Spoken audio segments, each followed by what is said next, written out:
Welcome to SveNFL. What's up, y'all? It's Jonathan Rollins and Schif Musara.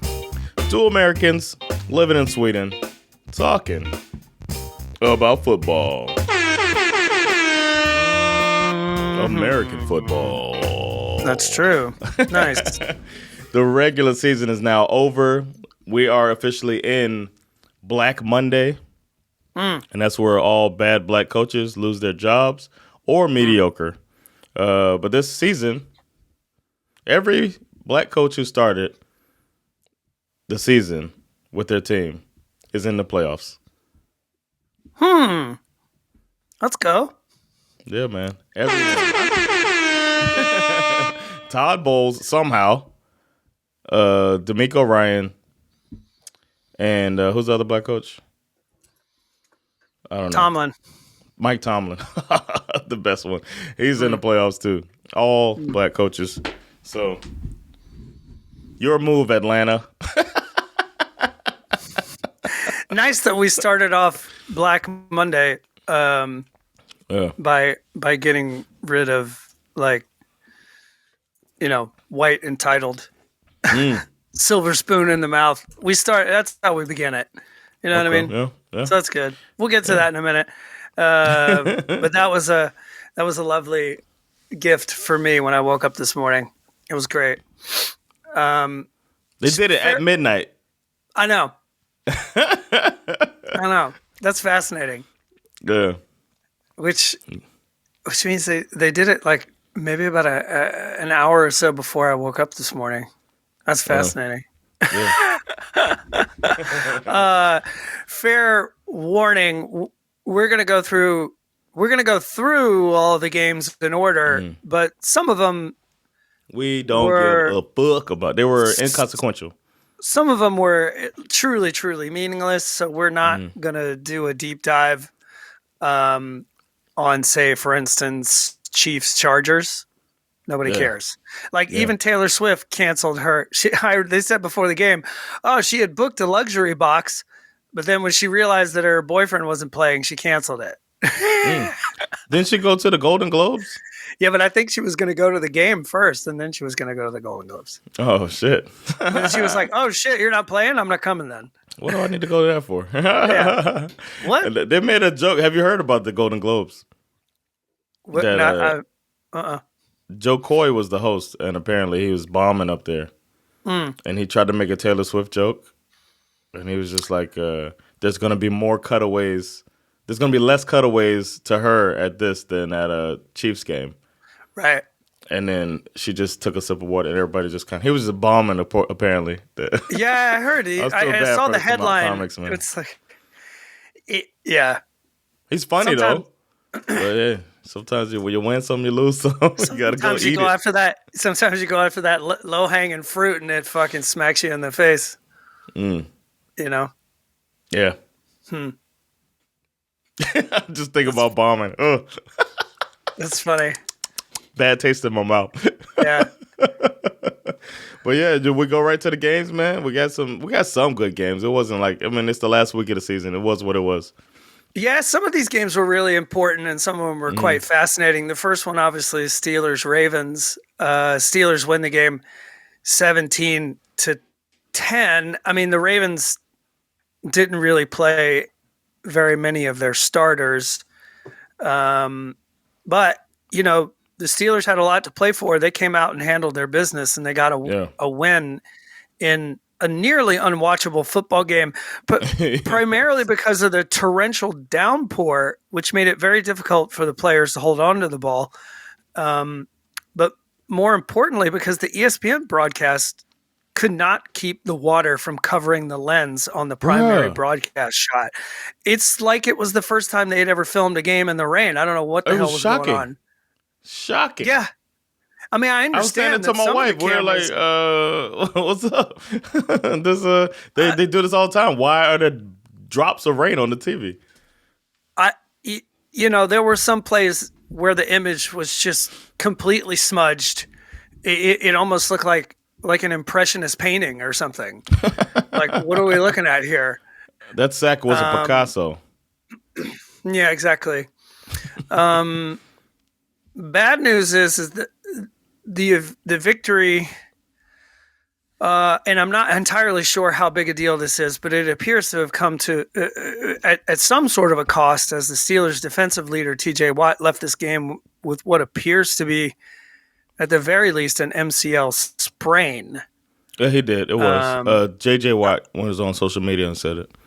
And I don't know how significant that is, to be honest with you. There's a lot of different, levels of sprain or whatever. So that kind of sucks. But this was a big deal for the Steelers because, I mean, they obviously needed to win this game, and they needed some other things to kind of fall into place for them. And everything did. Everything fell into place for them just fine, especially thanks to, I think, primarily to the Jaguars losing is what made it possible for them to sneak in. Jaguars losing opened up a path for a lot of teams, or a handful of teams. My favorite part of this game was Jadeveon Clowney getting the $750,000 sack. He had a 9.5. He needed to get 9 sacks on the season for this $750,000 bonus, and when he got it, he was dancing. He was dancing around the field, and I don't think anybody in the stadium quite knew. They were like, "Yeah, okay, fine, we get it. You got the sack." But you're gonna get delayed game. Yeah, I thought it was really funny. But yeah, shout out to Mike Tomlin. He's whatever. He's I don't know. He's just it's a 10-win team. He's a good coach. I don't know what else to say. That'll be the last time that I address it. Yeah. And then fuck those fans that wanted him fired. Fuck all of them. Oh my God, fuck them hard. There were fans that were what? This guy lost his fired his offensive coordinator in the middle of the season. Is on his third string quarterback and is in the playoffs. Get the fuck out of here, y'all trying to get rid of him. Good luck with another coach. Stuck with Bill Cowher for all those years. Took him damn near 20 years to get you to the game. Oh no, to win the game. I think they lost one to the Cowboys. To those Steelers fans who want Mike Tomlin fired, may I offer you Arthur Smith, please? Yeah, make a trade. Next game was the Colts versus the Texans, which was a game that had a lot of weight to it. It was very important for both teams, and it was a good game. It was. And, I mean, how about these Texans? This is a team that most people at the beginning of the season were saying 4-5 wins is probably their ceiling. See what their foundation is, something to work with. Yeah. This team was supposed to be building and hopefully, moving in the right direction, obviously. But their Week 18 victory over the Colts indicates that the Texans are, I would argue, seriously ahead of schedule. Yeah. Thanks to their new head coach, D'Amico Ryans, and his staff, as well as the on-field performance of their 2 rookies, the edge rusher Will Anderson and C.J. Stroud, of course. I mean, talk about starting the game off right with a 75-yard touchdown bomb from Stroud to Nico Collins. Like, as if they needed to make a more definitive statement as to what they were there to do on that particular night. They're like, we're getting ready to fucking kick you in the face. And they did, and they kicked the Colts in the face, and they just never really looked back. The Colts were never able to. I mean, they made a game of it, of course, but honestly, I never, based on what I saw, it didn't really look like the Texans were ever going to lose this game. No, the defense was up for it. The Colts defense looked good too, and despite that, the Texans were still moving the ball. And then 2 of those points were given to them. 2 of the 19 was that safety at the end, which was smart in order to wrap the game up. You don't see that every day, an intentional safety. That's pretty funny. I would say this is a bit of a bummer for the Colts, who, they managed to stay relevant despite losing their rookie quarterback, Anthony Richardson, early in the season. Minshew played really well. Zach Moss was great in the first half of the season when they were without Jonathan Taylor. But ultimately, I feel like they don't really have enough weapons I don't know. It's either that they don't have enough weapons in their wide receiver room, or it could be that maybe we give too much credit to Gardner Minshew. Right? Like it might be a Minshew problem, because I feel like for most of the season, whenever I watch Colts games, it felt like it was Michael Pittman Jr. or bust. I don't think he was very good at spreading the ball around. Right. To the, because to the rest you still of the got team. Mo Alley Cox over there. Yeah, and it felt like these other guys like Mo Alley Cox and Josh Downs and some of these Alec Pierce. Like Alec Pierce was kind of a fun player at the end of last year, and I just felt like they have pieces, but you just never felt like they were used very well. Doesn't it feel like they're ahead of schedule, maybe a little bit? For sure. And then Houston is just it just makes you feel like, damn, the Colts should be better. But, Houston just – because I can't name 5 Texans without looking at it. Somebody put that on Twitter. Name 5 Texans players just to highlight how good of a job DeMeco Ryans did as coach. I was like, damn, that's a good point, man. They just made it happen. Yeah. They just won games. But the Colts, they got nothing to hang their head about either. Because they had if you think about it, you got to go back and say that the Texans, you could easily say that they won the draft last year. They get Stroud, they get Will Anderson, and then on top of that, you throw in Tank Dell, who nobody really expected anything out of Tank Dell, but he balled the fuck out this year. He was so good before he broke his leg. So if they can hit on that could just be Stroud too. It could be. You know what I mean? It could just be that they found that guy that's going to put the ball where it needs to be. 100%. So, that coach-quarterback combo is brand new. So it's funny how that organization went from shit to sugar really quickly. Definitely. Shit to sugar. I like that. Speaking of shit to sugar, so this victory and obviously the Jaguars' loss, which we'll talk about in a minute, led to the Houston Texans of all teams winning the AFC South. I mean, fuck crazy. up everybody's parlay. Exactly. Yeah, ain't nobody picking that.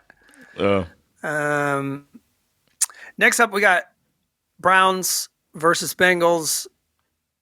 This is a shit bowl brought to you by XLEX. Only because the Browns sat their starters, and then the Bengals just straight up Zach tailored it, where they try to beat up on a bunch of backups. It's so on brand. Where they were celebrating and going nuts, and I was like, "Sit y'all weak asses down somewhere, man." I can't stand Zach Taylor, man. Ugh. Yeah, this is one of those games that we can absolutely skip. It's 31-14. It's a meaningless game. The Bengals weren't going to the playoffs, and the Browns were locked into the 5 seed. Can't go up, can't go down. And they played Jeff Driscoll, who was just an absolute train wreck from beginning to end. He was terrible. So yeah, let's skip that one. Another meaningful game, Vikings-Lions. That was meaningful. Had a lot of Vikings could have worked their way into some scenarios to make it in, and the Lions just closed the goddamn door on it, and might have lost Sam Laporta in the process. This is the one question I want to ask. Is this? Am I crazy or like It's dumb, Schif. Yes. Is it dumb? Is the simple? Dumb. Like, I mean, I understand Dan Campbell. I mean, his argument was essentially they're in the 3 seed. His argument was, if they win and the Cowboys and the Eagles lost, then they would move from the 3 to the 2, which is why he was going to play his starters all the way through. I don't really think there's that big of a difference between the 3 and the 2. And certainly not enough to jeopardize losing one of your most valuable players. I could see because you can get injured on any play. I get that. But you still want to just be a little safe. You could use this as an opportunity to check out some other people you might need later in the playoffs. You could use this as an opportunity like Andy Reid does sometimes and let other coaches practice coaching the game, building them up, give people different, cross-train your staff.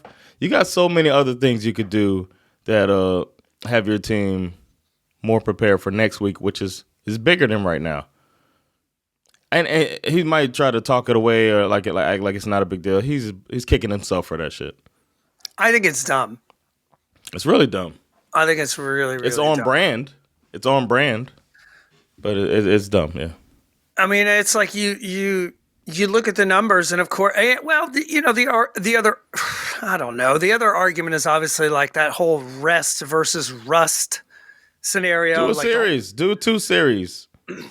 Yeah, exactly. Treat it like a preseason game. Like a preseason game. I just don't understand, like, especially after Laporta went down, and I don't know how serious his injury is. But certainly after it happened, I was like, you got to get Amon-Ra St. Brown out of the game. Take him out now. But no, he didn't. Nope. Amon-Ra hangs in there all the way to the end. 7 receptions for 144 yards and a touchdown. This man should not be playing in this meaningless game. Especially somebody who's dealt with injuries. But he was vague about it, Dan Campbell. He said that it's not as serious as it looked. It's not as bad as it looked, but it's not good. That's what he said in his press conference. Oh, my God. It's like, so he's probably going to maybe miss the first playoff game. I don't know how consequential that's going to be because they're a pretty good team, but they also lost some bad games this year. So, I don't know, man. It feels really stupid. I wouldn't even, especially as watching my team, 2 of the top pass rushers go down in 2 games where they didn't need to be in the game either. They're blowing out the Jets, and they keep in Phillips. He blows his Achilles. Then they're losing out of reach game to the Ravens, and then Chubb is still in, and we lost our 2 best pass rushers because of coaches thinking it's a goddamn video game. I mean, I don't know what else to say other than, like, obviously the Lions. They're gonna lose to the Rams. That's what I'm gonna say. I just feel like it's a decision that can really, like, it's not over. You know what I mean? Yeah. Like you're suggesting, like if they lose to the Rams, the first question he's going to be asked after the game Would Laporta have is, helped? do you think it was a good idea to play your starters in Week 18? This doesn't. You remember the Chargers made this mistake last year? Yes. In a game that they had nothing to play for, and then they wound up blowing it. I mean, it's like, come on, Dan. Like, what are you doing? That game made us say Brandon Staley needs to be gone. And the Chargers. Yeah. I'm not saying that Dan Campbell needs to be gone. He's obviously got this whole team believing in themselves. He's done a great job. So it's not like that. But you should learn from other let other coaches make the mistakes you learn from before you have to make them yourself. And that was one that I wish more coaches would have learned from, because I guess in the heat of the moment you just get. Did you see McVay once Nakua got his record? There's a shot of Sean McVay walking down the sideline saying, "Nice, get him out of here.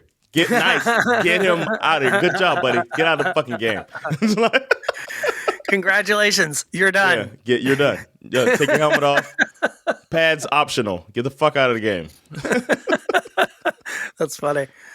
What's the next game? Next game is probably, this is the one where the most dominoes fell. The Jaguars versus the Titans. The Titans win this game 28-20.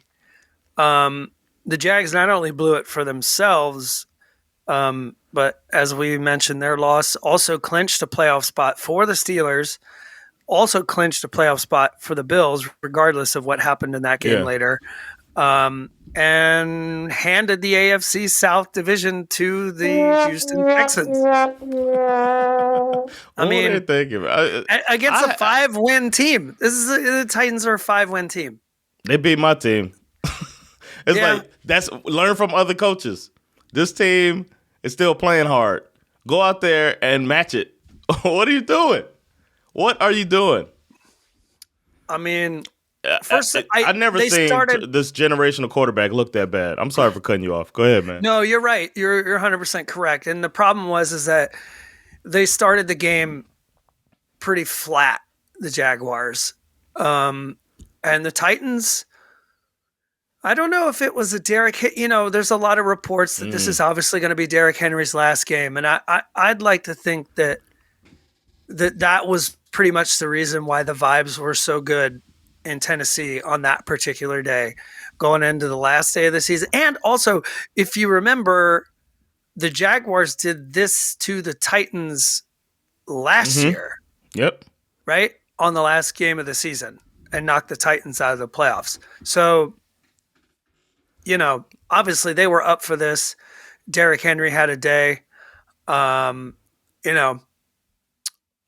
Tajay Spears, very fun player, in my opinion.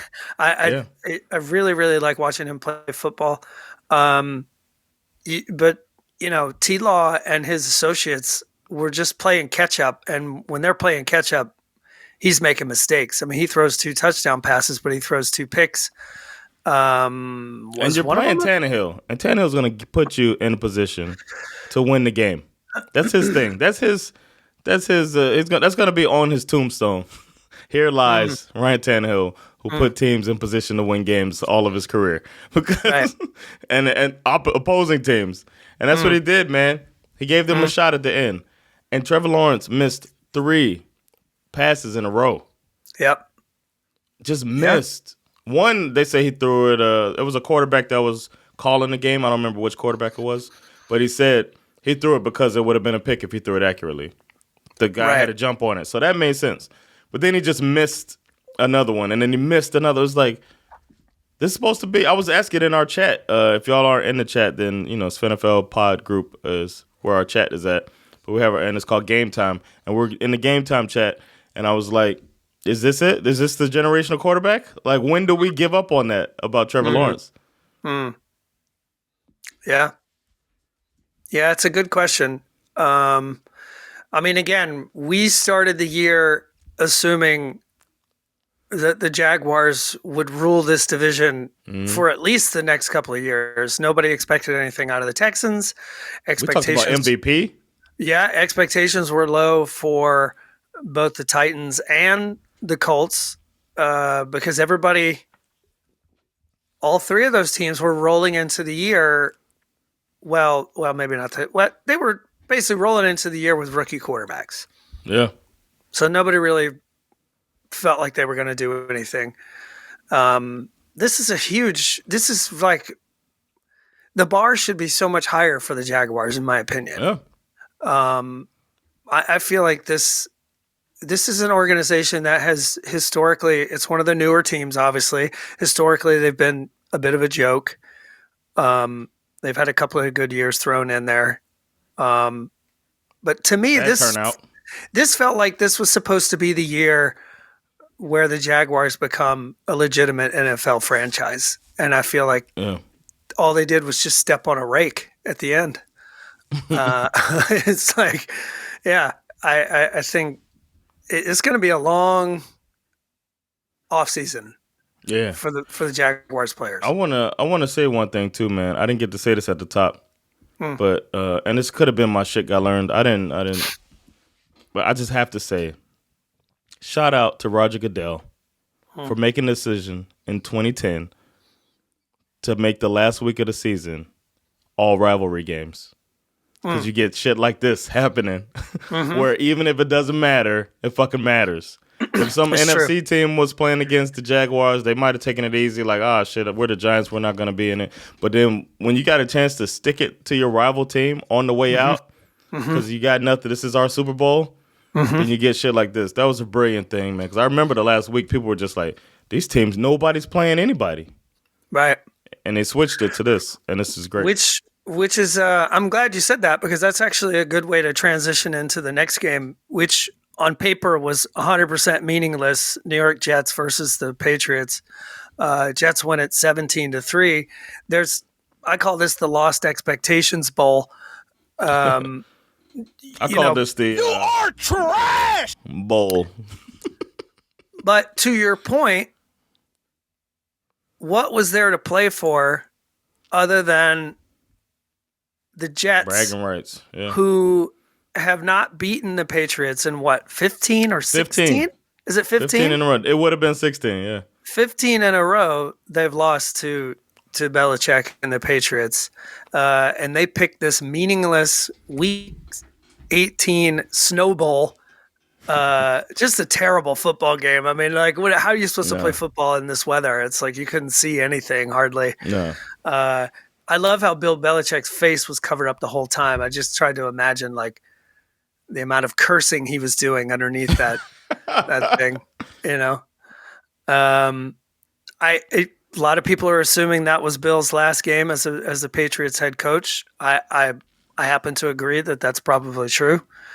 And I kept thinking as he had that giant jacket on, snow flying in his eyes, he's probably like, well, isn't the Chargers job available? It's warm over there, isn't it? Get me the fuck out of here. They're saying Washington might be the place for him. That seems more fitting. Seems more fitting. That'll be a. They're saying it probably depends on who lets him have if he wants GM rights, because Washington just hired their GM. So yeah, we obviously are recording this on Monday. I was I didn't really think about this until yesterday, but I was hoping to record on Tuesday so that we could figure out what's going to happen with some of these coaches. But I have so much shit going on Tuesday, Wednesday. So we'll obviously come back with another episode to preview the playoff games, and hopefully we'll have some more information about the coach stuff then. But the one coach who we do know is getting fired brings us to the next game. My beloved Atlanta Falcons. I have never been so happy to lose to the New Orleans Saints, 48-17. It was a weird feeling to watch this game with my son, Isak. What did he want? We both wanted, we both felt the same way. It's like our feelings about this game evolved as it went on, because in the beginning, your natural instinct is that I want to beat the Saints, right?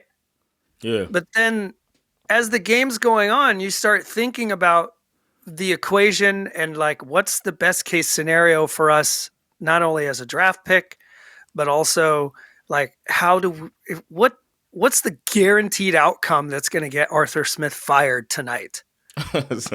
Right? Oh, y'all were out on him. Okay. And barring this whole late season, this idea of a late season collapse, it's like, so to me, like as the score started to get out of hand, I was like, because you can sort of go like define late season collapse. You know what I mean? It's like, right. You define it. If this game had been close, maybe he keeps his job. But I'm like, no. Us getting curb stomped by the Saints, there's no way. There's no other way to characterize the last 5 or 6 games other than a late season collapse, right? Yeah.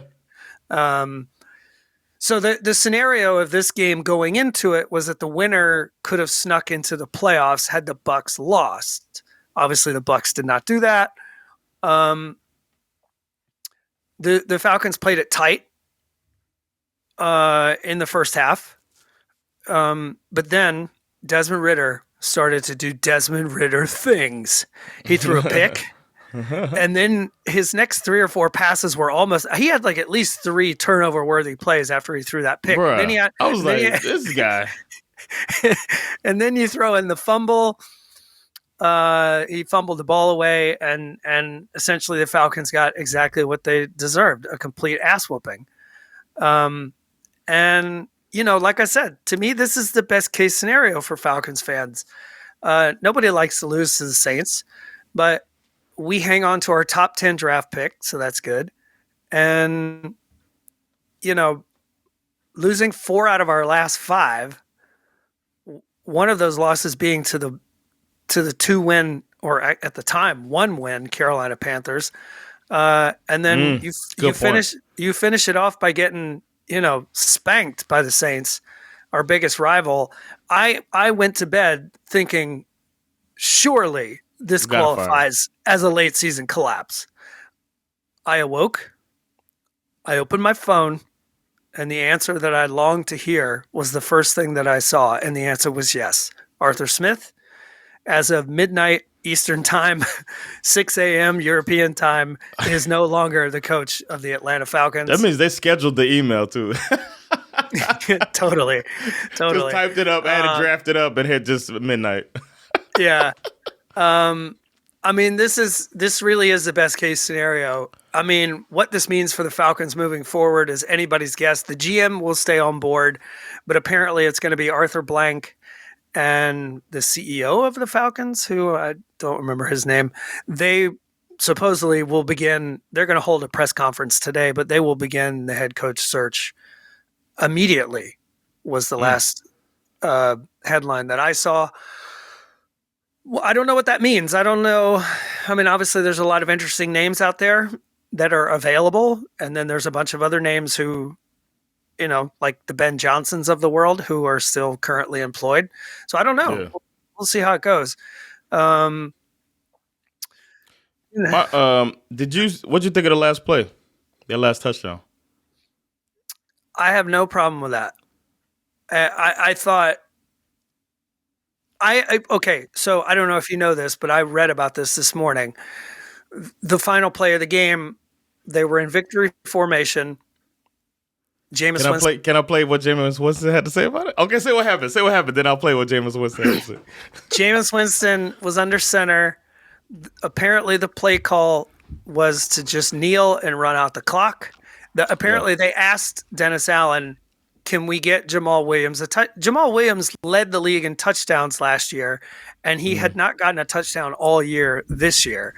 Okay, so, I didn't know that. Okay. Yeah, so Jameis Winston asked Dennis Allen, can we get Jamal a touchdown? And according to Dennis Allen, he said no. Mm-hmm. But Jameis Winston had basically called the play himself and handed the ball after Jamal Williams, and he scored a touchdown. But I haven't heard the thing that you're getting ready to play. I would love to hear it. Play it. I was trying to get it on the video, but I can't get it on the video. But whatever. Just play the audio. Here's the audio. Because the play was victory. But I also explained to DA that it was a team decision. And I think when you have a team morale, and I asked the guys, I say, guys, like, what do you want to do? We know how much Jamal means to this team, and I understood from DA's perspective. So I give him that. But DA didn't condone that at all. He didn't. However, we decided as a team to do it, and man, we got an interception to the 1 yard line. So if we would have scored, it still would have been disrespectful, right? So Tyron wasn't in on it, was he? No, Tyron was not in there. No, it was an offensive team discussion. However, when you return the ball to the 1 yard line, you have that opportunity. We just had that opportunity, and we decided. Do you think it's a? I like that. There was a part I don't like that music that they have in the background, so I ended it. Yeah. But they also. Later in that interview, they asked him, and I encourage people to go check it out. It's in a mono too, so it's gonna come in people's left ear. They're gonna be complaining about that shit, but whatever. They also ask him, like, why would he disrespect his coach or like disobey his coach? And he was just like, "This Jamal, it's Maul. We love Maul. We want to help him out." And it was my decision. It was the whole team's decision, is what he was saying. It was us. Right. We decided this, and he was like, "Do you dislike my call?" He says it to the guy. He like goes in at the reporter. What do you think? Like, do you do? And he's like, well, if your coach told you to do it, you should have done it. Is what happened. And he's just like, okay, well, that's what you think, and I disagree. It was like, I mean, as much as I dislike the Saints, I don't have a problem with this at all. Stop them. Exactly. What led to this? Fuel. Like, let them like. It's you're creating poster board material or bulletin board material for him too. I mean, the thing that was funny that led to it was that, at this point, Arthur Smith had taken Desmond Ridder out of the game, and he puts in third string quarterback Logan Woodside. Mm-hmm. This guy comes in and throws he goes 3 for 4. His only incompletion was a near pick 6 that he threw to Tyrann Mathieu. Yeah. So he intercepts the ball. Matthew looked slow. But he turned around and sized it. I was like, "What are you doing? Like, take it into the end zone."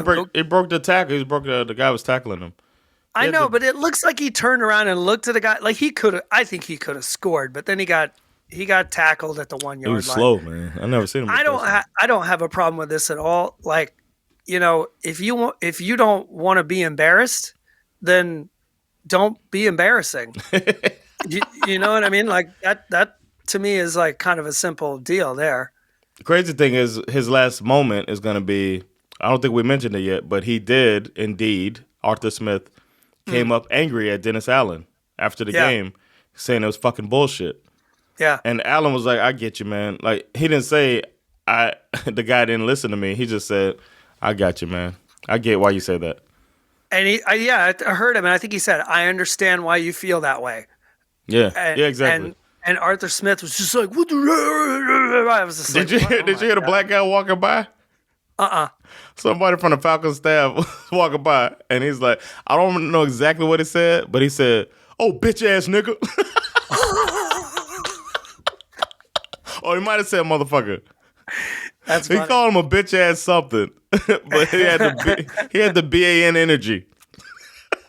Wow. But he says, if you watch the clip again, you'll see a black dude walking by. He looks so mad. Oh, bitch ass motherfucker, or whatever he said. I mean, I watched the end of that game, and I just thought for sure, like, based on the last 5 weeks, the results of this game and the way Arthur Smith behaved at the end, I was like, you don't have any choice. You have to fire him. Yeah, I thought that too when I saw that happen. I was like, you got to fire this guy. Yeah, so he's gone. Gone. And then the next game, I mean, the Bucs won the NFC South barely in a 9-0 win against the Panthers. Barely. This was a terrible game. Yeah, man. Baker's he's turning into one of my favorite players, regardless of position. I like the stuff I heard about him as a leader. He's not the most skilled guy, but just you gotta like Baker Mayfield, man. This dude was obviously injured, and he was just playing through it, willing his team forward. And they're playing the Panthers, so it's not like they didn't look like they're gonna be world beaters or this was the game. Beaters. This game also kind of helped to form my mood as it was going back and forth between this game and the Falcons Saints game, because as the Bucs and the Panthers were struggling to put points on the board, the Falcons Saints game was like tight. It was close. I mean, it was 17-17 at the half, and I was like, Jesus Christ, the Bucs are going to fuck around and lose the NFC South, and one of these fucking. I was like, oh my God, what is that? I was like, no, I don't want this. I don't want this. I do not want to sneak into the playoffs like this. I don't want to do this. But the Panthers, how many points did they leave out there? Oh man, that DJ Chark fumble right there. Fumbles into the end zone. What else happened? Didn't they lose it? They had another turnover or like penalty or something like that. Yeah. They just kept having mishaps, and it was just like bad teams are gonna do bad team shit. And think about, this is literally back-to-back weeks where the Carolina Panthers scored 0 points. Man. They lost 20.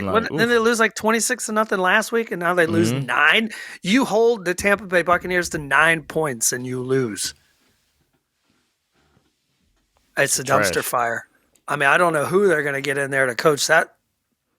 I don't know how their owner feels, man. He lost $300,000 last week, so I don't know. He's probably just pretty bummed anyway. I don't know what, like, the team being that bad, and also knowing that if you go to this organization, you have to somehow be under the umbrella of this jackass who owns the team. Like, who's their coach next year? Brandon Staley? That's funny. Arthur Smith.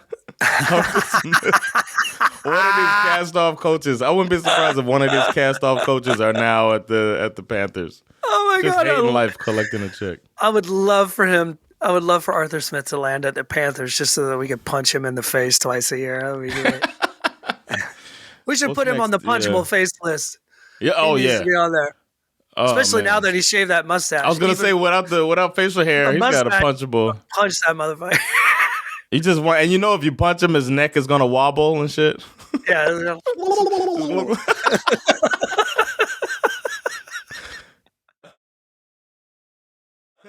Then we got the Bears play the Packers.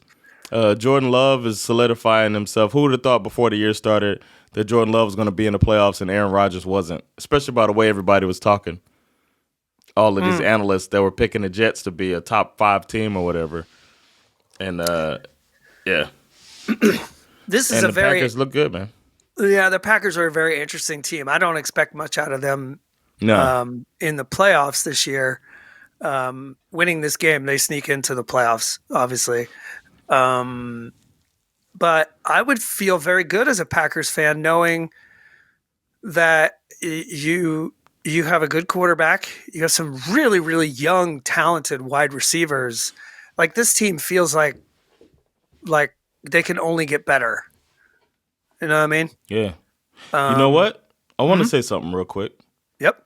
The NFC North, as a whole, has a bright future and can end up being a top division in the league. Agreed. All of those teams seem to be heading in some way in the right direction.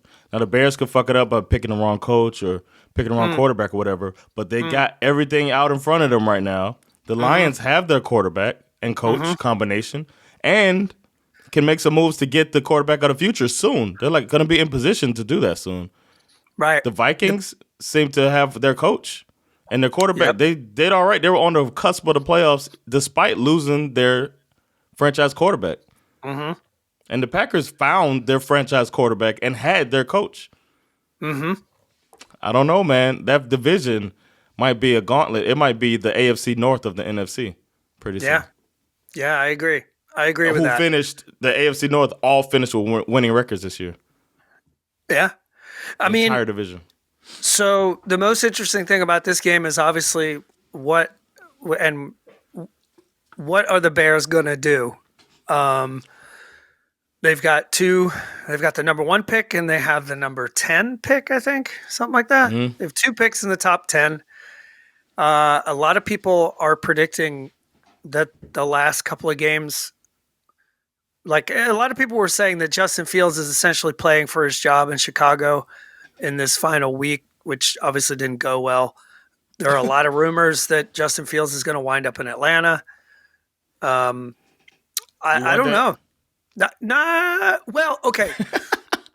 I'll say this. We talked. I spoke Swedish. To he said, "Yeah." I was thinking about you this weekend because I was watching the World Junior Hockey Tournament this weekend. USA beat Sweden. USA, sorry. Baby. Let's go USA, baby. Sorry, not sorry. But it wasn't in that game. It was in the semifinal game before that, where in between periods, someone asked one of the commentators a question, and I thought about you because you do that joke about that weird, where it's like not a yes, it's not a no, it's kind of a maybe. Yeah. This guy did the weirdest one. He went, yeah. I was like, what the fuck? It sounded like someone stepped on a cat. I was like, that is fucking weird, bro. It was very funny. But the answer to your question is this. Isak and I spoke about this, and I said to him, I'm okay with Justin Fields coming to the Falcons if we do not make the same mistake that the Broncos made and offer him an extension. He has 1 more year left on his rookie deal. So if he could come to Atlanta, I believe that Justin Fields could be a very good quarterback if you can fit him into the right system and put him in the right situation and pair him up with the right coach. Maybe that's in Atlanta with whoever our new coach is. Maybe it's not. But if you bring him in and he's basically on the last year of his rookie deal and we treat it as a prove it year, then I'm in. Yeah. And then Miami made a lot of precedents for that because they still haven't. It probably is going to bite them in the ass because Tua's probably going to be in a position to ask for a lot of money. Right. But you can always say, well, Miami did that shit with Tua. We could do that shit with you. You know what I mean? Yeah, because I think I'm all in for him to come in and see if it works. And then if it doesn't, then who knows who comes out in the draft next year and you can deal with it then. But it's like, be smart about this. Like, don't do that. Like, I mean, Russell Wilson, all that money that he's going to get paid next year is money that is off of the extension that they offered him. Yeah. You know what I mean? Yeah. It's like the Daniel Jones situation, too. The Giants are kind of handcuffed. Yeah. Don't make that mistake. Bring him in. Keep him on his rookie deal. If he balls out, offer him a contract. So, anyway. I want to say, I don't want to talk about the next game. I just want to say shout out to Antonio Pierce. I hope you keep that job. Agreed. Totally meaningless. Raiders went 27-14 over the Broncos. There's no reason to talk about this game. Pack it up. See you guys next year. I agree with you. I hope Antonio Pierce keeps his job. But the next game, Eagles, Giants, bruh. What the fuck happened? Man, I don't know. We've been saying they were fool's gold all year. We're saying that. The chicks, what did I say? Chickens came to roost or whatever? Yeah, they did. Man, because it caught up with the Eagles. They just had the worst game of the season at the worst time. And they just look more vulnerable than they have all year, getting blown out by the Giants. I thought, as I was watching, I was like, they didn't, the starters are in? Like, I couldn't believe the starters were getting beat like that. And then I saw Tommy DeVito. I was like, okay, they'll come back. And then it seemed like Tyrod Taylor, they just had no answer for him. And that's not a good sign, man. I mean, the Giants were up 24-0 at the half. Yeah. With the Eagles, in a game where the Eagles had everything to play for. And a week after losing to the lowly Cardinals, I was in shock watching this football game. And then, of course, it just kept getting worse as the night went on. A.J. Brown Is he out for a while? I don't know how long he's out for. I think we're still waiting to hear how severe that is. But he went down with a knee injury. And then Jalen Hurts with that fucking finger. Did you see that?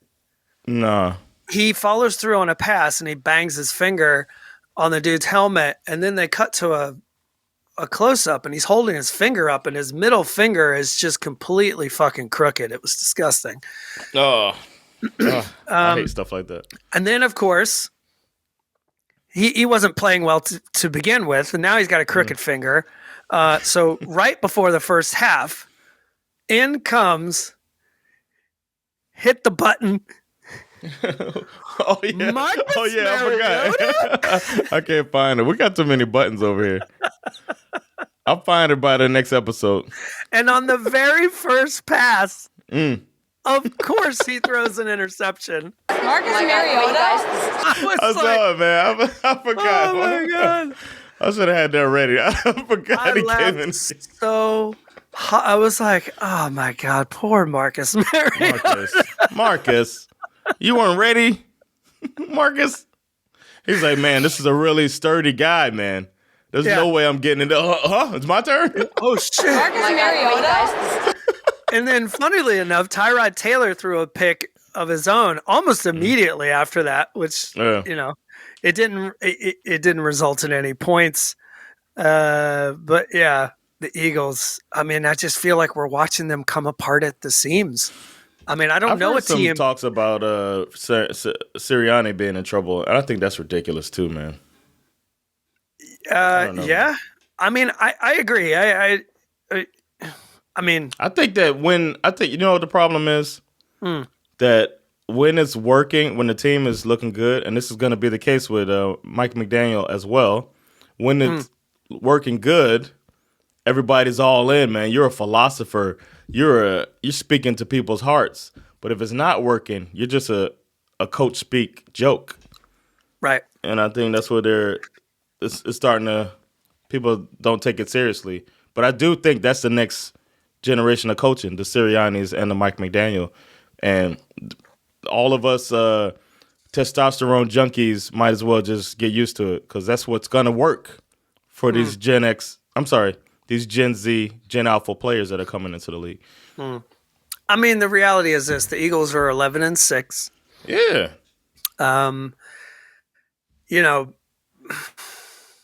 They lost both their offensive and defensive coordinators last year. Yep. Okay. So that was why I predicted the Cowboys to win that division. You can be mad at Nick Sirianni without having to fire him, right? Like, regardless of what happens to them in the playoffs, you can't. The guy's he's been your best coach since. Who predicted this version of Jalen Hurts? Nobody. Nobody predicted this guy would be a top 5 to 10 quarterback in the league consistently.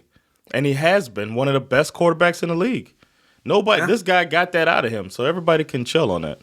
I think everybody needs to relax in Philadelphia. Yes, you are not going to win the Super Bowl this year. We all know They that. might. Nah, come on. This no. There's no way. It's very rare. Look, I saw some comparisons. Come on, son. The fuck out of here with that bullshit. Exactly. I saw some comparisons this week of the Eagles to the Ravens when Flacco won the Super Bowl. No. No. But I'm saying the comparison was the record. They held up the last 6 games of the seasons for the Ravens that year and the last 6 games of the season for the Eagles, and it was literally symmetrical. It was like win, loss, win. You know, it was like, so I get what people are trying to say. That being said, this team has been kind of Is Ray Lewis on the Eagles? Yeah, exactly. Ed Reed out there? Ed Reed's on where Ed Reed at? Yeah, exactly. Exactly. I expect, the Eagles, they're playing the Buccaneers in the first round. Am I right? Mm. I think they can lose that game easy. Either way, it is what it is. You come back next year. Hopefully you get your shit together. But Sirianni's job should be safe, in my opinion. Yeah. Next game is the Seahawks-Cardinals. Bird battle. Oh, yeah. I forgot about that. Did they have was this there weren't many playoff implications. Seahawks needed some help or whatever. But well, the Seahawks needed to win, and they needed a lot of things to break their way, and none of them did. It was just it was too much to ask for. But yeah, I don't know what to say about the Seahawks. To be honest, I got nothing to say, man. I don't either. Off-season.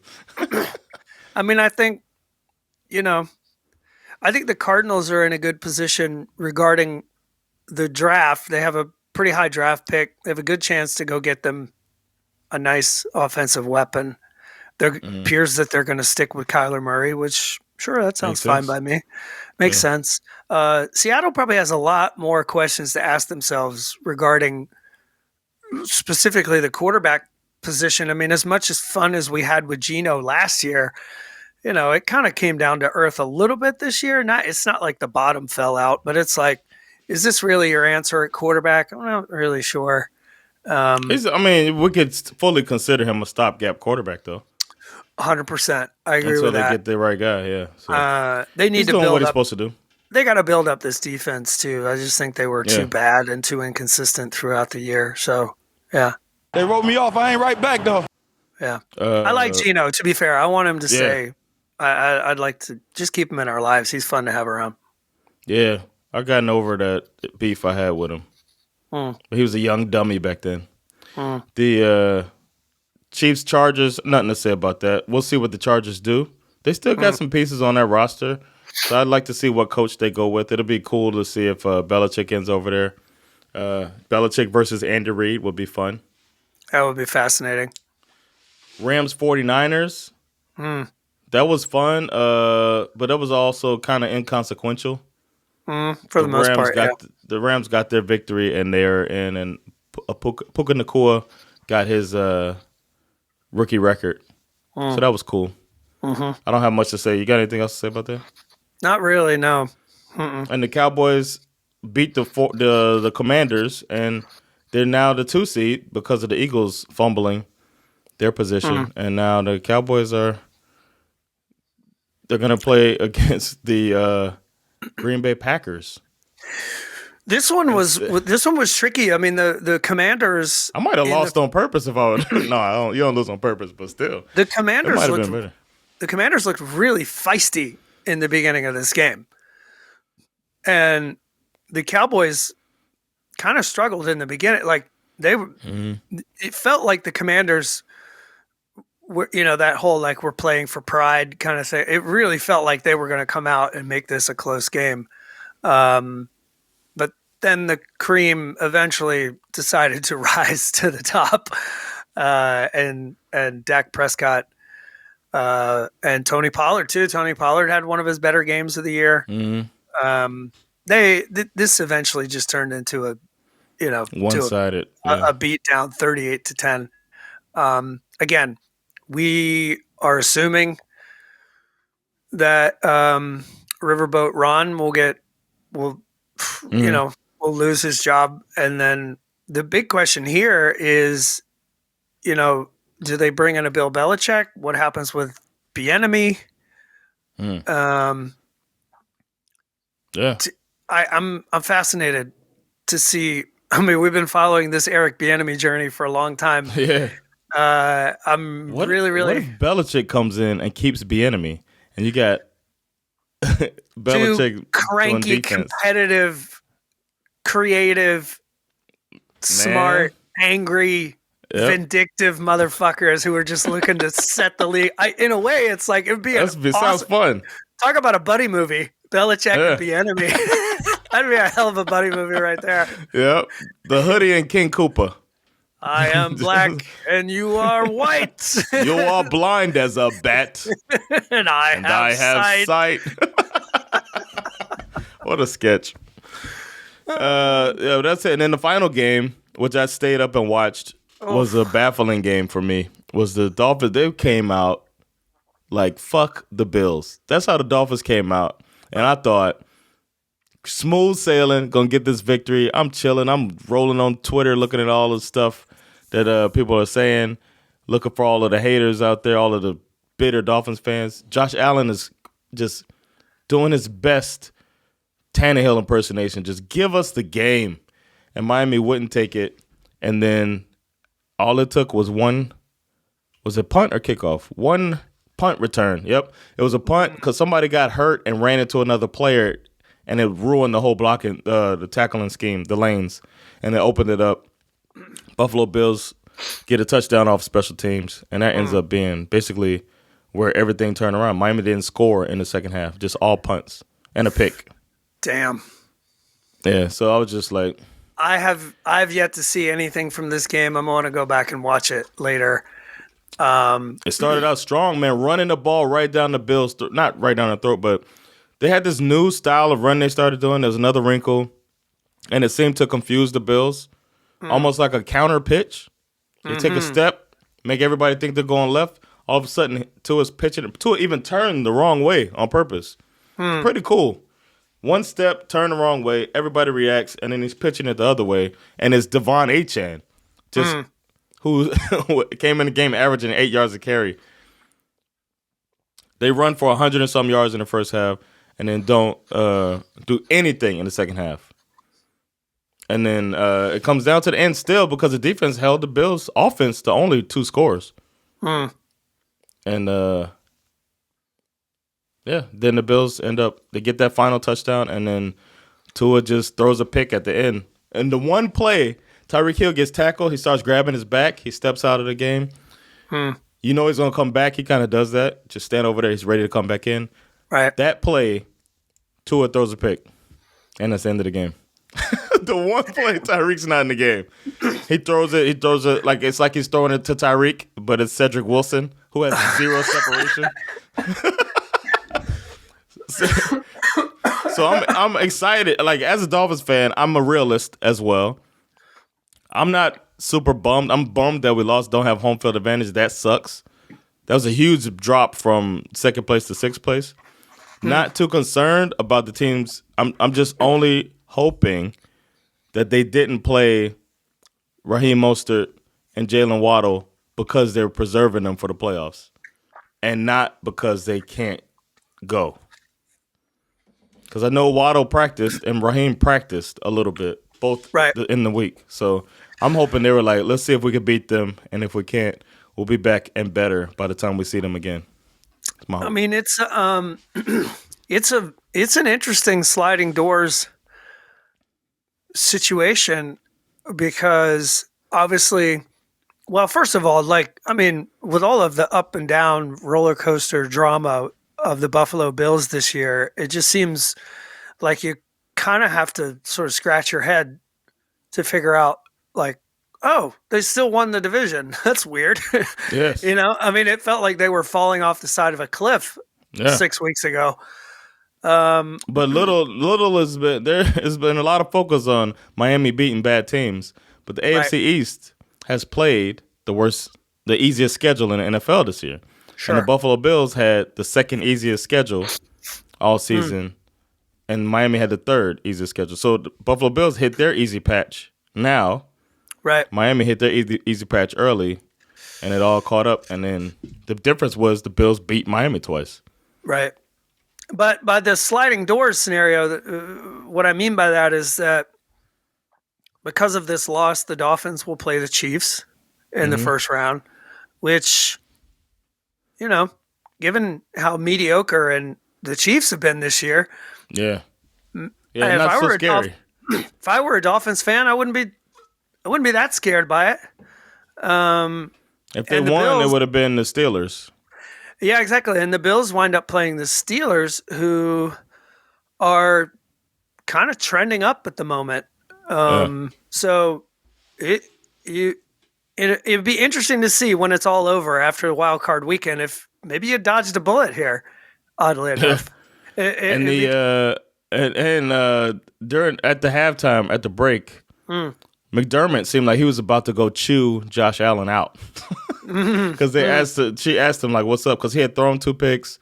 He throws the ball at the end of the second quarter. He throws it short of the end zone, and they end up leaving with no points because the guy gets tackled at the 1 yard line, and they don't have time to spike the ball and leave with any points. And he just basically was like, "You can't throw the ball right there. You got to be more, stop trying to be a hero and shit." Like he says that shit as they're going to the locker room. So it feels like a little bit of contention or like, I don't know, man. Yeah, I'm still wary of the Bills, I would say. Yeah, I didn't leave there feeling like that was some great team. No. When the game was over, it was like, man, they looked so beatable, and we just couldn't put it together. It's another. I don't feel like the Dolphins gave me much confidence unless I think about the players they don't have that they should have. But you could say the same for the Bills, but their guys aren't coming back. They keep getting their defense is decimated, and those guys aren't coming back. And Miami's they're gonna have a full arsenal on offense come playoffs. It's a good point. Goodness. Speaking of the playoffs, super wild card weekend matchups. Okay. Super wild card weekend. Yeah, that's what they call it now. I know. Yeah, I know. Saturday, 10:30 p.m. European time, 4:30 in America, obviously. We got the number 5 Browns going up against the number 4 Texans. What a game. Very interesting. Especially given that Deshaun Watson's not going to be like this would be like the narrative would be so fascinating if he was still, but he's not. I don't know. It's just the script writers were like, "We had this here for you." Yeah, we had it tucked away for you, but we're going to give it to Joe Flacco instead. We have recast Deshaun Watson with Joe Flacco, and then the late game on Saturday, which is 2 a.m. here, unfortunately, 8 p.m. in America. You get the number 6 Dolphins versus the number 3 Kansas City Chiefs. And this is the game that everybody was hoping to see. You remember earlier, this game took place already earlier in the season, but it took place in Germany, and everybody was a little annoyed because it was like, oh, it could have been Tyreek Hill going home to play in Kansas City for the first time. Well, I guess the script writers were like, sorry, we'll give that back to you. So that's a pretty fascinating narrative there to see what happens. And I agree with you. I think the Dolphins going in with their full complement of weapons against the Chiefs, they got to feel pretty good about their chances, I would say. Didn't the Chiefs lose somebody, a cornerback? Oh, did they? I think they lost, unless it was short. I don't know. I got to look at it. We'll look at it when we go into. Somebody was laid out, and it looked like he was really hurting. So we'll see. Sunday, 7 o'clock European time, 1 o'clock in America. You got the number 7 Steelers versus the number 2 Bills. Again, like I said, that's sliding doors. I wonder if the Bills might have gotten themselves into a little bit of trouble by winning this game against the Dolphins because the Steelers' defense has been playing well. The run game's looking good. Mason Rudolph has suddenly unlocked my man, former Bulldog George Pickens. When are the NFC games? I haven't heard about any yet. Yeah, those are coming up now. Okay. Sunday at 10:30 European time, 4:30 in America. We have the number 7 Green Bay Packers versus the number 2 Dallas Cowboys. I guess the more interesting thing, you got Mike McCarthy going up against his old team, which is a little fascinating. I would expect the Cowboys to beat the living shit out of the Packers. The Cowboys play really, really well at home, and the Packers are the Packers. They're just not complete yet. They're not that good, right? No, I don't think so. But it's the playoffs, man. Any given Sunday or Saturday. Sunday, 2 a.m., so technically Monday here. But yeah, 8 p.m. on Sunday in America. You got the Rams going up against the Lions. This is, narrative-wise, is the most fascinating game of the Super Wild Card weekend. You've got Goff, who used to play for the Rams, versus Stafford, who used to play for the Lions. I mean, this is, this is juicy right here. Yeah. In a trade that worked out for both teams. Yeah. It shouldn't be any bitterness between the teams, but they'll make it. They'll draw it up. Maybe sure Goff should have a little bitterness. I think Goff should have a little bitterness, given that he was, cast off to the Lions and then watched his old Stafford team too. win. Now you want to be good? Yeah, exactly. I would have stayed if you would have fucking been build a team around me. Shit. Yeah, exactly. You're gonna build one around Goff? What the fuck? Fucking Ryan Gosling. But this is gonna be. I think this is gonna be a good football game. You got 2 interesting coaches, 2 great rosters. Yeah. This one. I'm a little surprised they didn't put this. Well, I guess it's Sunday primetime. But anyway, Monday primetime, 2 a.m. in Europe, 8 p.m. in America. You got the Eagles versus the Buccaneers. I can't believe they're doing a Monday game. Yeah. Now some team's going to have a short week. It's fucked up, man. Yeah. I don't know why they couldn't.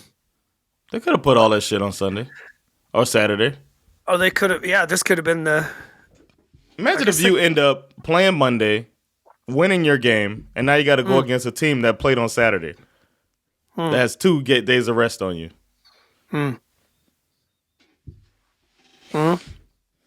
Disrespect.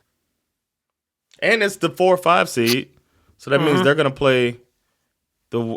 I guess do they reseed?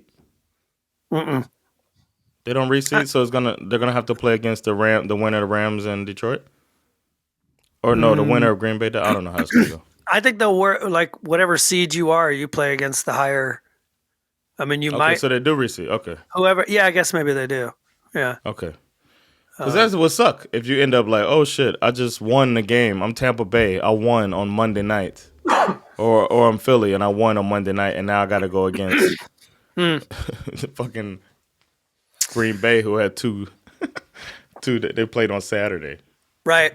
Naturally, we have the Ravens and the 49ers and the 1 seed who will just be hanging out, watching these games. Licking their chops. Yep. I wonder if I was a coach, would I have 2 game plans ready, or would I wait? I guess you still find out a week ahead. But I'd be planning already. I'd be in the just like, okay, we could end up with what would we do for Philly? What you guys got? What would you do for Detroit? What you got? How we gonna attack? Or we'd probably just watch and film all week on every. Yeah. Oh yeah, they're gonna be watching a lot of film. Oof, I'd love that shit. Am I too old to get into coaching? No, of course not. No? No. I still got 40 years left to be president, so that's I can true. I could still be qualified to be president for 40 more years till I'm in my 80s. Yeah, I'll vote for you. Yeah, man. All right. Should we do superlatives? Yeah, I got a couple. All right. Well, I can go first. My MVP, I'm gonna go with C.J. Stroud. They showed a shot of him while I was watching the game at draft night. He was really emotional. And there's been talk about the doubters. You know how that is. And the trauma porn that they've been doing for the last few years at the draft, too. Somebody posted some NFL notification type account posted that his father was in jail for 30 years. What the fuck does that have to do with this guy? He's not even 30. That means his dad, like, why are we talking about this? Right.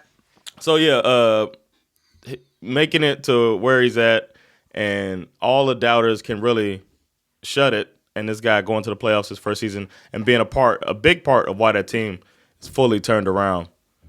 I got to say that I'm proud of him, and I can't wait to see his future. So, to C.J. Stroud, I can't find the button, but you know what I want to say. You the real MVP. We got too many buttons. He's a great player. I got to give it to Puka Nacua for breaking the rookie wide receiver record for both yards and receptions. This dude was a 5th-round draft pick who emerged out of nowhere as one of the best stories of the 2023 season. For the receptions record, Nacua, with 105 receptions, surpassed your guy, current Dolphin, Jalen Waddle, who had 104 in his rookie year. And then for receiving yards, Nacua finished the year with 1,486 yards receiving, surpassing a 63-year-old record held by former Houston Oiler Bill Groman, who reached 1,473 receiving yards in 1960, back when they only played 14 games. Wow. It's pretty impressive. Yeah. Jamar Chase is in 3rd. Justin Jefferson is in 4th. I mean, it's just like, what a great story. I don't even think this guy hits the field if Cooper Kupp isn't injured at the beginning of the season. And here we are breaking a rookie receiving record. I just think it's a fascinating story. For me, nice. Puka Nacua is my real MVP. You the real MVP. My trash is none other than the generational phenom, T-Law, Trevor Lawrence. And it's not his fault that everybody was acting like he was the next generation. It's his skin color's fault. And no, they like that he was handsome. They like that he had the long hair. I don't even think he's handsome. I think it's a trick that I think he's a goofy looking dude. But that's besides the point. He's still a good quarterback on a good team. Had a lot of talent around him because that's when Clemson was in their heyday. And everybody bought into that, and they were just like, you gotta. I remember the tank for Trevor that was going out there. They were talking about it, even though we had what we thought might be our quarterback, but people were still saying tank for Trevor. That was the thing. And now this guy came into the league. He was all right. He's been all right. He's been all right. He's shown flashes. He still has one of my favorite honeypot or honey hole passes in the league. But you need more than that. And he proved that this week by just looking pedestrian. I don't know. Just, we talk about last year, that crazy comeback. But we always forget that crazy comeback doesn't happen if he doesn't throw 4 picks in the first half. It's true. So this guy, it's not like they just couldn't get it together. No, he was losing the game actively for them in order to create that comeback. And we can't forget that this dude can be average. And we should stop stamping everybody with generational and let this shit happen. But what happened this past week was Mr. Lawrence. You are trash! And he lost the game for your team. That's those are all very good points. I am obviously going to talk about Arthur Smith as my trash for many reasons. You got weapons coming out of your ears, but you don't know how to use them. For your dickhead post-game press conference energy throughout the entire season. I don't care about your fantasy. Exactly.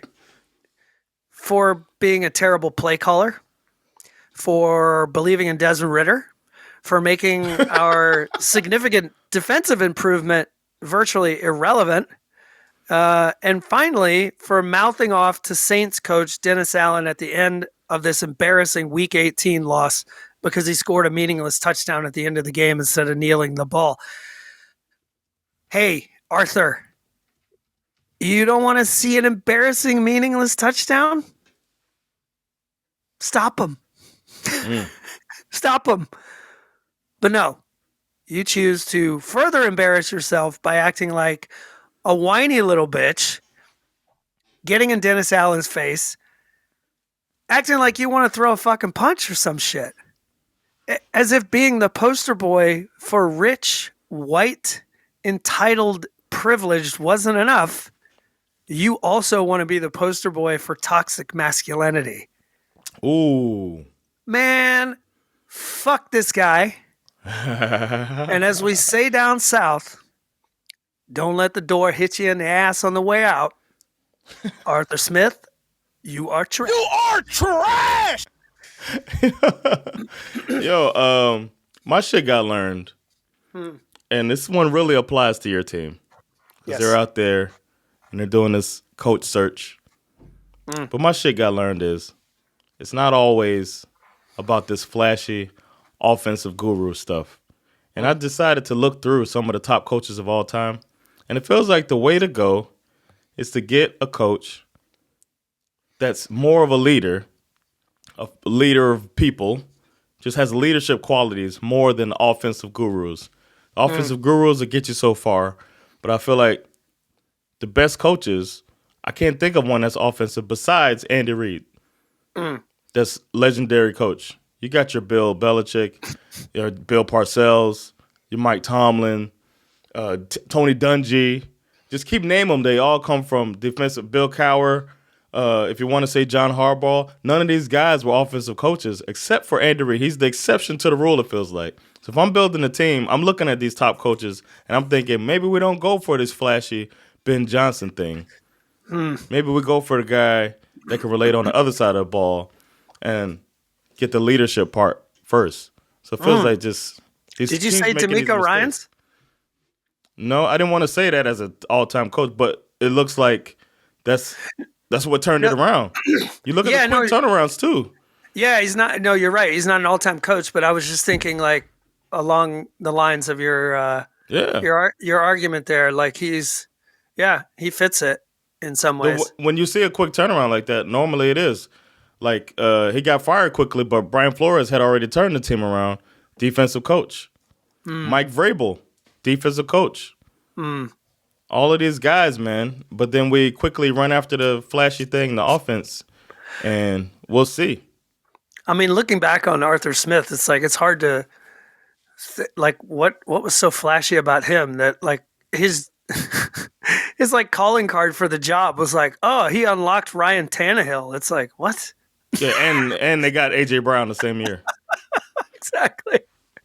I think if they don't look at the flash and they look at the man and how the philosophy. I can't imagine what Arthur Smith said his philosophy was in his interview. Yeah, so he unlocks Ryan Tannehill, so we bring him in along with Marcus Mariota? What? How does that? I don't quite understand. Marcus Mariota? That made no sense. I don't know. That's what I was just thinking about. I decided to go through and look at the top coaches, and I was just like, damn, the only one that's exception to the rule is Andy Reid, man. That was the only one I could see at the top. I don't know Don Shula's background. He might be an offensive coach. I don't know where he's, what he started as. But it seems like back then those guys just coached everywhere. They might not even have had coordinators. You know what I mean? So I don't know how that goes. But in the later era, when people were coordinators and whatnot. Interesting.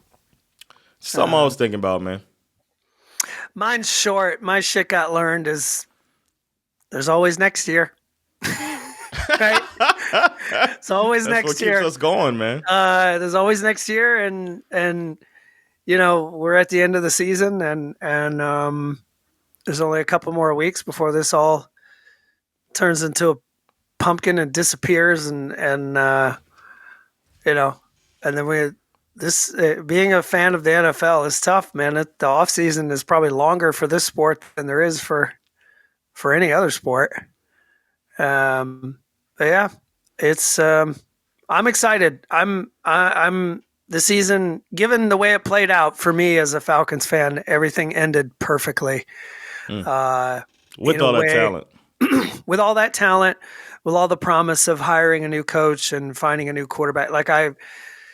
Despite the embarrassment of the year that has passed, I feel hope again, which is how they keep sucking me back in. So, there's always next year. I'm putting spec on Tyrod Taylor's name. He was removed from action due to a little needle in a little lung a couple years ago. And he's back and he's breathing right again. And he was completely disrespected a few weeks ago when he was healthy and they put him in second string and had Tommy DeVito come out and show why this was only temporary. The little Tommy DeVito hand motion was a temporary thing. It was fun while it lasted, but in the end, Tyrod Taylor was head and shoulders above anyone else on that roster. And he came out in this game and was the best quarterback in the game against Jalen Hurts. And they beat down the Eagles. And for a little stint of the game, Tyrod Taylor got hurt. Might have re-injured his lung puncture. I don't know. But he got hurt. Comes out of the game. And you see the Giants of old form right before our eyes when Tommy DeVito is running around like a chicken with his head cut off. Tyrod Taylor comes back in, steadies the ship, and they finish off the game. And it showed that he needed some spec, man. So go ahead, tell him, Tyrod. Put some respect on my name. I'm going to go with Derrick Henry playing in what will likely be his last game as a Tennessee Titan on his 30th birthday, walking out onto the field, and this man delivered. 19 carries, 153 yards, and a touchdown. Hanging around after the game, signing autographs with the fans. A lot of people think that King Henry is done. And I hereby decree that His Highness is just getting started. Get this man to a contender so that he can capture the ring this king so deserves. Derrick Henry, Titans legend and record holder for most 1,000-yard seasons in Titans/Oilers history. I command that respect be placed upon his royal name. Get this man. Put some respect on my name. Upon thy nameth. Yes, uponeth thy nameth. All right. I think I'm going to say the scariest teams are Ravens 49ers because they got the bye weeks. I don't know what else to say. Rams are pretty scary, though. Yeah, I'm gonna agree with you on the 49ers, but as shaky as the Bills are, this is, the rest of the league had an opportunity to make sure that these motherfuckers didn't get into the playoffs, and I think they can come in and really spoil it for everyone. I feel like after today, no matter what we saw over the last couple of weeks, you just clear the slate, play some fucking football. You know what I mean? It's like about it, yeah. Like I'm a little scared of the Bills right now. Not me. I just saw them in action, and that's not scary. I watched them. I was like, what? I was more embarrassed by my team, but if they would have had I don't know. I could be mistaken. Before we get out of here, I want to say good luck to the Michigan Wolverines and the Washington Huskies. A new national champion will be crowned tonight for anyone interested in watching it. Because despite my requests, the Georgia Bulldogs are not allowed to win it every year. But yeah, it should be interesting. Are you going to watch? I'm not going to. I can't. No. I'm rooting for. I want Michigan to win though for Harbaugh. You do? Because he's gonna come to the NFL. I like for him to come to the NFL, and I love it when teams like coaches like jab Nick Saban a little bit, and him being in the Super Bowl as a coach in the NFL and winning the national championship after beating Nick Saban. Chef's kiss pettiness. That would be nice. Because I always feel like Nick Saban just can't do it in the pros. He is likely coming to the NFL regardless. Yeah. Because there's so many scandals swarming around the Michigan Wolverines. I don't think he's going to stick around for that. I think. No. Rumor the most common rumor that I'm hearing is that he's he's going to get the Chargers job. But who knows? I mean, there's a lot of openings, so he could wind up in all kinds of places. So There'll probably be more, man. Oh, there will be, for sure. I can't wait to see. All right, we'll be back to talk about that as it happens. All of the firings on Black Monday, African American Monday, Indigenous Peoples Monday. If it's all white guys, we're going to have to rename it to White Monday. I know, right? Let's do that. But this has been SveNFL with Jonathan Rollins. You have Muzara. We'll holler at y'all later. Peace. Later, y'all.